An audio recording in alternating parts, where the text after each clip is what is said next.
Conversations of collaboration brewing at this ICABA World Network event at the Tower Club in Fort Lauderdale. It's a familiar sight for these members and guests who come together to build relationships and share a meal. The organization serving over 13,000 professionals around the world at every level, including billionaire. If you don't network, you might not work. It's all about relationships. It's all about people we know. It's all about people that know us. And that's why these kinds of gatherings are so important. And when I met Hutch, I've seen these kinds of gatherings before in my life. They're all over Detroit, Atlanta, Chicago. But I never had met someone who had the passion that he brought with him. Relationships are critical. Bill is an everyday guy, okay? Community college graduate. Somebody grew up in a small town, went through becoming a social worker, and now runs a multi-billion-dollar corporation. So there was nothing about his background early on that suggested that he would be walking with kings and queens and heads of state and so on and so forth. But he does.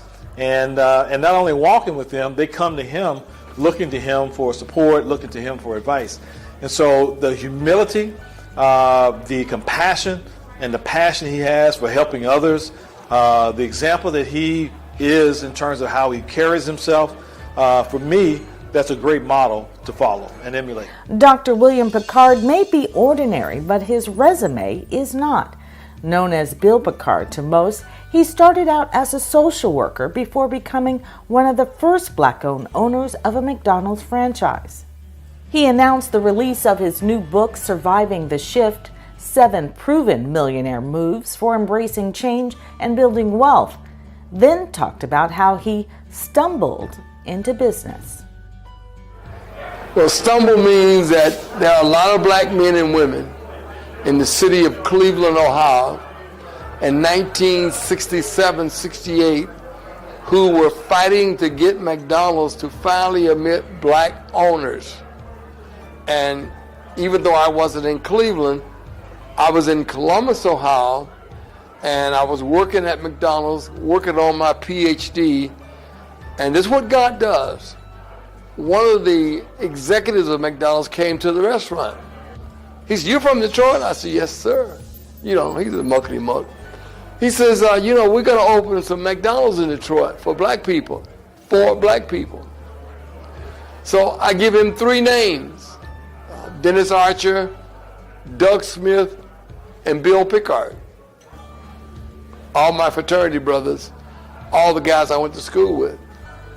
And Dennis was in law school, Doug was getting an MBA, and I was looking for a way to make some money. And so that's what happened, and that's what God does, and I'm still benefiting from that tremendous introduction of stumbling.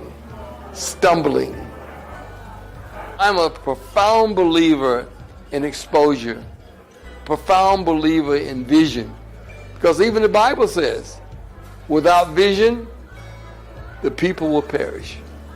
And so God has given me the gift, I think, and I believe, to see things that other people don't see. When Jay-Z was 18 years of age, he lived in New York in something called the Marcy Projects.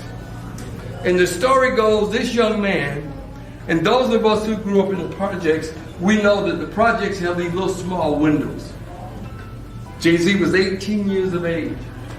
And the story goes that he went to these little windows and he wrote the following lyric for one of his raps. Your vision must be greater than the window you're looking through. So we got some big windows here. But let me tell you right now, my vision now is greater than all these windows. And I imagine Jay-Z's vision as a billionaire is greater than all these windows. You heard them introduce me as a co-managing partner of the MGM Casino in Detroit. Now the casino in this case is not somebody's basement. This is a real building. And MGM is a real publicly traded company. So how does a Bill Pickard become co-managing partner of the MGM Casino in Detroit, Michigan? My roommate in college, we were 19, 20 years old. I was a social work major. He was a special ed major. 30 years later, he's a lawyer and the mayor of the city of Detroit, and I is a social worker in Detroit with 1/3 of one McDonald's. And MGM says, Mr. Mayor, can you give us the name of a business partner in Detroit that might be able to work with us? He said, sure. My college roommate, Bill Pickard. That's how I became the co-managing partner of the MGM Casino. It's relationships. If I want to talk to somebody, I'm going to call Hutch. I'm going to call Hutch. Because once you know your mission, then you put together your coalition. Come on now, talk to me. Wake up, wake up. But relationships are critical. Jay Reynolds, I can always know I can call Jay Reynolds. Horace, my God, everybody knows that wonderful family. But it's all about relationships. Bill Pickard. I actually met Mr. Pickard, or Dr. Pickard, at an ICABA event that I actually was sponsoring with Hutch. Mr. Pickard walked up to me and said, hey, look, son, what are you doing with your life? What are you doing with your life? Where are you headed? And I thought that was a strange question, but it was coming from a millionaire, right? A gazillionaire. So that was enough for me to say, well, I got this going, I got this going, I got this going. He said, I'll tell you what you do. What are you doing tomorrow night? I said, probably nothing, Mr. Pickard. He said, well, I'll tell you what I want you to do. I want you to meet me for dinner. And that's where it started. I met Mr. Pickard for dinner, and we had a conversation. He asked me again, where are you headed? What are you doing? I understand what you do for a business, but where are you really headed? And I really couldn't answer him. I felt like I babbled, and I did not give him an answer that I felt good about. Mr. Pickard and I sat down and had dinner again. I had a full-fledged plan of not only running my business, which is 20 years old, I might add, 20-year-old multi-million-dollar business, but I didn't know where I wanted to be and what kind of legacy I wanted to leave. And as a result of that conversation, I began to have those conversations with myself and map out a plan to say, okay, this is what I want to do. This is who I really want to be when I grow up. And it was a pivotal moment for me. It changed the trajectory of me, my life. It changed the trajectory of my business. And I will always be grateful for the fact that that man took the time out to talk to me. Finally, as I close up, is faith.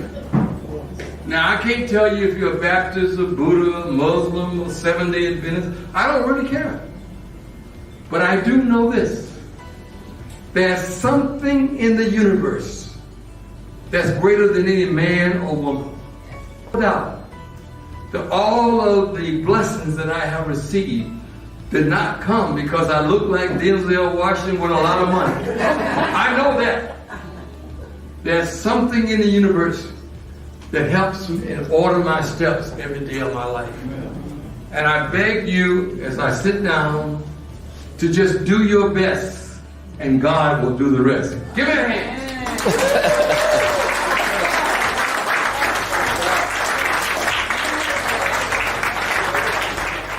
Bill Pickard said it best. He said, if I want to talk to someone, if I want to meet someone, the first person I'm calling is Hutch. I have yet to be in an organization that delivers the way that he does and personalize it the way that he does, and everyone here really supports, and it feels